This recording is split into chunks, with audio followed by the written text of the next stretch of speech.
nous avons aujourd'hui le grand plaisir d'accueillir nul autre que la directrice générale du centre. Il s'agit, vous l'avez bien deviné, de Madame Florence Ngenze-Bouholo. Bonjour Florence. Bonjour Zahira. Florence, pour ceux et celles qui n'ont pas le plaisir de vous connaître, est-ce que vous pourriez vous présenter? Oui, alors je suis Florence Ngenze-Bouholo. Je suis directrice générale du Centre francophone du Grand Toronto et aussi je suis membre du Conseil des gouverneurs de l'Université de l'Ontario français et je suis au Centre francophone depuis 4 ans. D'accord. Et en ces 4 ans, on a eu quand même beaucoup d'évolutions dans le bon sens. Florence, comment est-ce que les besoins des francophones et des francophiles du Grand Toronto ont, selon votre analyse, évolué depuis la réouverture de l'Ontario suivant la pandémie du COVID-19? Alors, je ne dirais pas nécessairement que les besoins des francophones ont évolué, mais ils ont émergé. Les francophones, comme tout le monde, ont été durement frappés par la pandémie. Alors, au Centre francophone du Grand Toronto, on a eu beaucoup de demandes, des gens qui finalement ont pu venir en personne pour faire leurs requêtes. Il y a certains services qu'on ne pouvait pas nécessairement bien offrir à distance.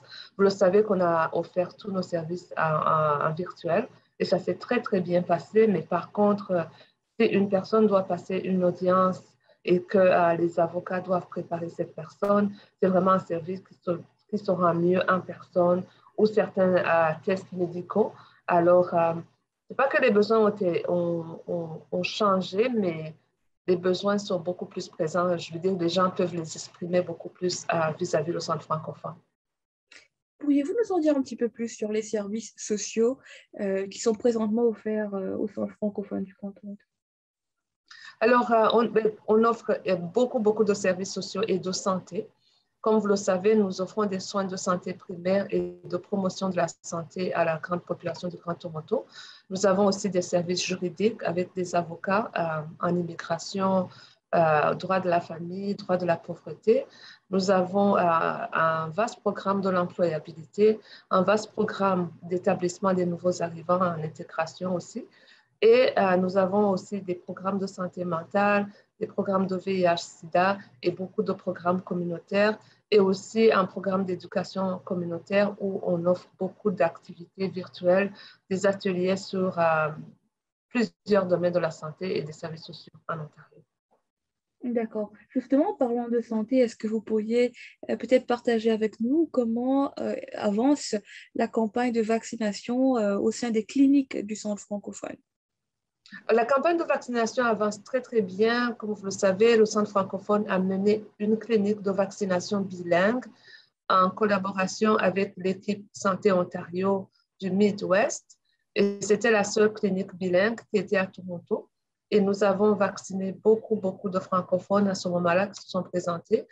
Mais nous continuons aussi à offrir des rendez-vous pour la vaccination et même, j'aimerais informer le public que les gens ont accès à du transport en Uber s'ils veulent aller se faire vacciner. Et nous espérons que beaucoup de francophones sont de plus en plus vaccinés parce que nous encourageons beaucoup la vaccination. D'accord. Et du coup, est-ce que c'est le trajet aller-retour ou aller seulement, retour seulement qui est financé par le centre francophone? C'est le trajet aller-retour qui est financé. On offre un transport. En fait, ce n'est pas notre transport, c'est Santé publique même qui permet aux particuliers d'aller se faire vacciner en offrant un transport. Alors, les gens qui veulent ce service peuvent appeler la clinique médicale du centre francophone et nous allons nous faire un plaisir de les servir. Est-ce que, Florence, vous pourrez aussi nous dresser un bilan sommaire des réalisations du Centre francophone en 2021? Parce que, je le rappelle, vous avez eu l'occasion de tenir une AGA il y a quelques jours. Donc, est-ce qu'on peut revenir un petit peu là-dessus? Oui, alors il y a eu tellement de réalisations, je n'aurai pas certainement le temps de tout vous dire, mais je peux vous dire au moins, pour commencer, qu'au début de l'année fiscale dernière, vraiment, quand on a commencé l'année, moi, je ne savais pas, j'étais tellement confuse.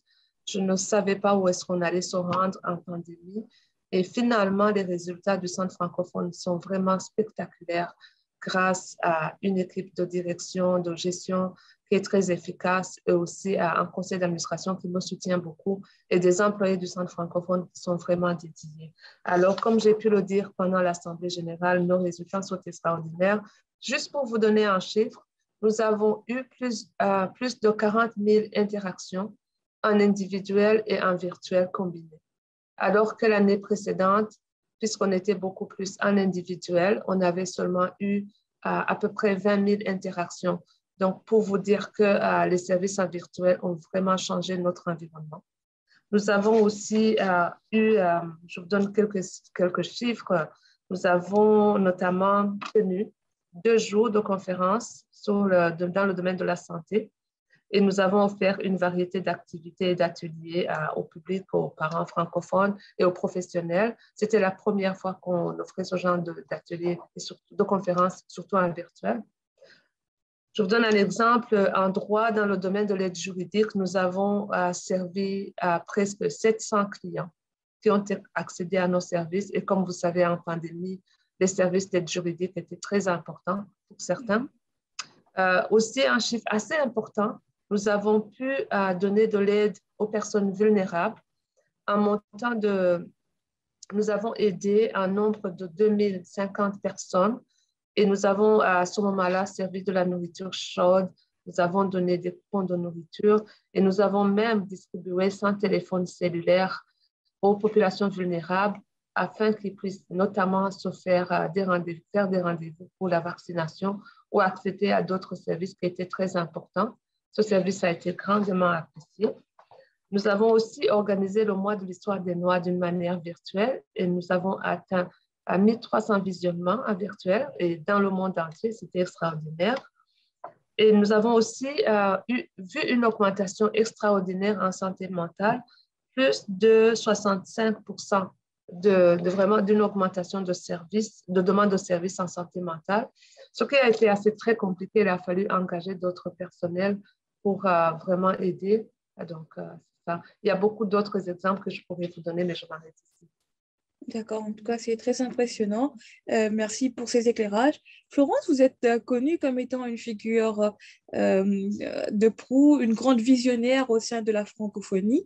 À titre personnel, quelles sont à date vos plus grandes réalisations dans le cadre de votre apport au Centre francophone du Grand Toronto?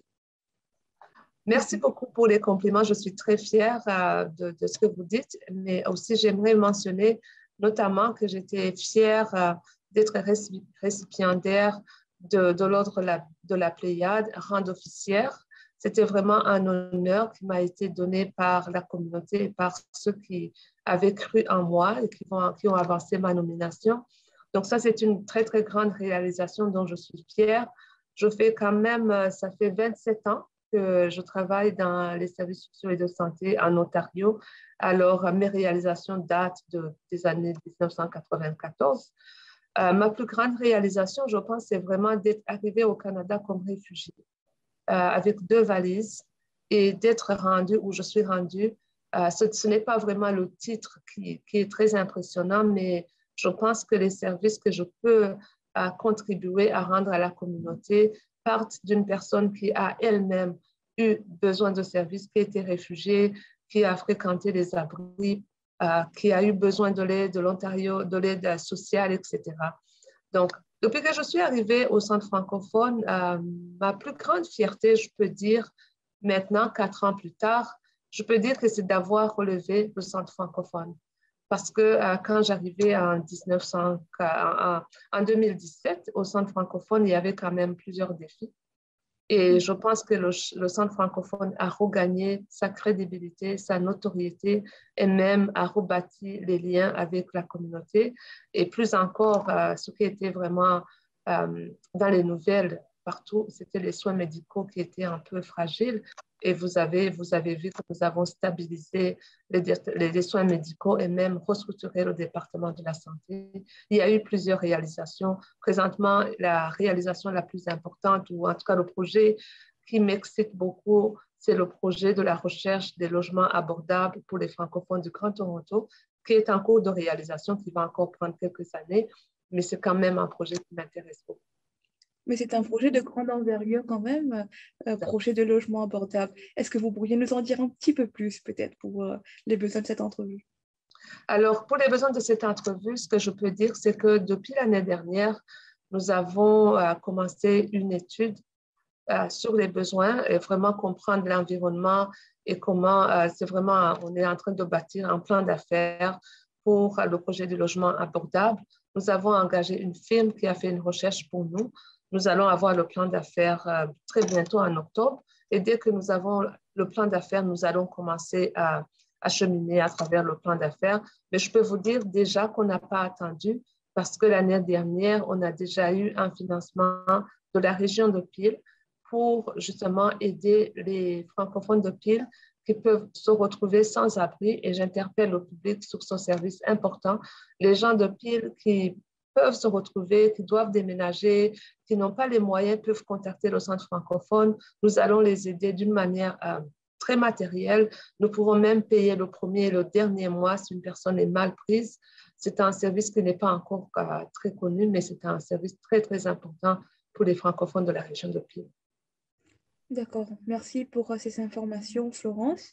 Au-delà justement des défis liés au logement abordable, quels sont les nouveaux défis que le Centre francophone du Grand Toronto s'apprête à relever en 2021-2022? Ben, les nouveaux défis, ce sont vraiment, je trouve, pour nous au Centre francophone, ce sont les défis qui sont issus de la pandémie. Bon, parce que la pandémie perdure encore. Comme vous savez, les francophones ont été durement frappés par la pandémie. Il y a eu des pertes d'emplois, des pertes de revenus, des gens qui ont eu des problèmes de santé assez graves et qui ne peuvent plus travailler ou qui ne peuvent plus fonctionner comme ils étaient avant, des problèmes de santé mentale assez majeurs. Alors, le Centre francophone est en train de gérer toutes ces crises-là qui affectent les communautés francophones du Grand Toronto. Et vous comprenez que la pression sur nos services est assez importante. Le grand défi, c'est que les bailleurs de fonds n'ont pas nécessairement augmenté nos enveloppes budgétaires. Donc, nous travaillons à travers les mêmes enveloppes budgétaires, alors que ça nous prendrait presque le double des effectifs du centre francophone. Il y a beaucoup, beaucoup de pression sur le centre en ce moment. D'accord. Mais quelles sont les solutions qui ont été mises en place pour essayer de pallier à ce manque de financement, tout en bien sûr conservant le même niveau d'impact et la même qualité de service? Bonne question. Nous avons réorganisé certains services et notamment les services offerts virtuellement nous aident beaucoup parce que nous sommes capables de servir des fois plus de personnes de cette manière-là. Par exemple, dans les groupes aussi, nous offrons beaucoup d'informations, des ateliers dans les groupes virtuels, ce qui avantage la communauté aussi parce qu'ils ne doivent pas payer les frais de transport pour se rendre au centre francophone. Nous allons ouvrir très bientôt un bureau à Scarborough pour être proche de la communauté de Scarborough et environ afin qu'il n'ait pas toujours à voyager vers le centre-ville. Nous faisons aussi du démarchage politique auprès de nos bailleurs de fonds. Nous venons justement de mener une étude sur la santé mentale, sur les besoins en santé mentale des francophones du Grand Toronto.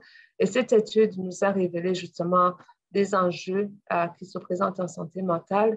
Et nous allons prendre les recommandations de cette étude-là et faire du démarchage politique auprès de nos bailleurs de fonds, même auprès de nos représentants, notamment.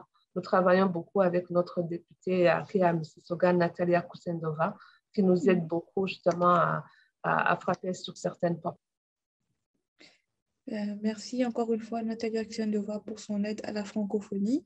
Vous avez fait le tour de quelques projets d'envergure sur lesquels vous travaillez présentement avec votre équipe Florence. Quels sont les projets phares de cet automne, au-delà de ceux que vous venez de mentionner? Oui, je peux vous en parler avec joie. Un des projets phares du Centre francophone en ce moment, c'est la foire de l'emploi qui aura lieu le 7 octobre.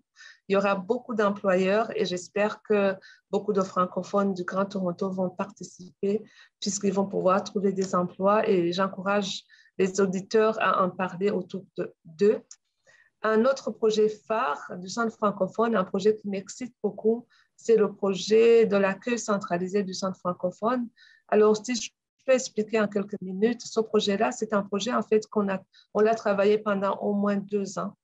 En fait, c'était pour permettre que les francophones du Grand Toronto aient accès à nos services de la même manière et partout où qu'ils soient. Si par exemple une personne est à Scarborough, ou si elle est à Halton, ou si elle est à Peel, à Mississauga, elle pourra accéder au même service exactement du centre francophone. Ce qu'on fait, c'est que les gens peuvent nous contacter sur notre site web ou appeler le centre francophone. Une personne va les recevoir. La personne va faire une évaluation approfondie de tous leurs besoins.